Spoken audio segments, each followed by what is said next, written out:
peuple de Moscou a appris la nouvelle. Le premier ministre russe Viktor Tchernomyrdine et le chef du gouvernement de coalition tchétchène Aslan Maskadov ont signé le 23 novembre 1996 à Moscou un accord provisoire régissant les relations russo-tchétchènes jusqu'aux élections générales prévues le 27 janvier 1997 dans la petite République.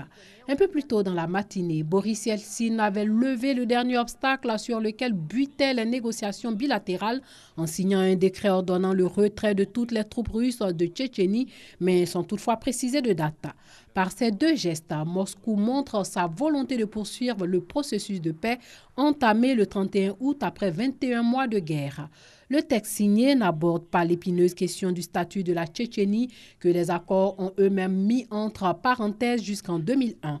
Intitulé de la nécessité de renforcer le processus de paix et de définir des principes de coopération, l'accord provisoire est centré sur les questions économiques et définit comme une priorité le règlement des problèmes sociaux et humanitaires en Tchétchénie, notamment le paiement des arriérés de salaire et de retraite, prévoit la réouverture d'ici le 1er décembre de l'aéroport Grozny et évoque la garantie apportée par la partie tchétchène à la sécurité de l'oléoduc stratégique transportant le pétrole russe à travers la Tchétchénie, ainsi que celle des installations pétrolières et gazières.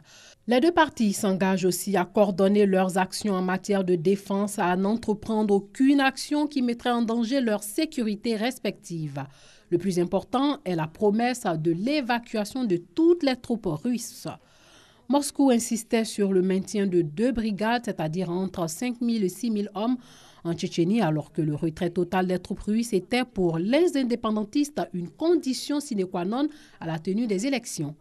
L'oukase présidentielle ne fixe toutefois pas d'échéance. Peut-être est-ce en raison de ce flou que les responsables tchétchènes ont laissé entendre à Moscou que le scrutin pourrait être retardé.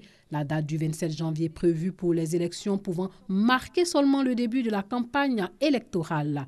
Sans grande surprise, la Douma, chambre basse du Parlement, qui, dominée par les communistes et les nationalistes, refuse toujours d'entériner les accords du 31 août, s'est élevée contre cet accord et a convoqué une réunion d'urgence. De son côté, le communiste Gennady Zyuganov, brandissant lui aussi le spectre de la désintégration, a qualifié l'accord et le décret sur le retrait d'anticonstitutionnel. Mais ces gesticulations n'ont pas semblé impressionner les principaux protagonistes, sans doute résignés au fait que la question tchétchène est désormais l'un des enjeux de la lutte politique à Moscou.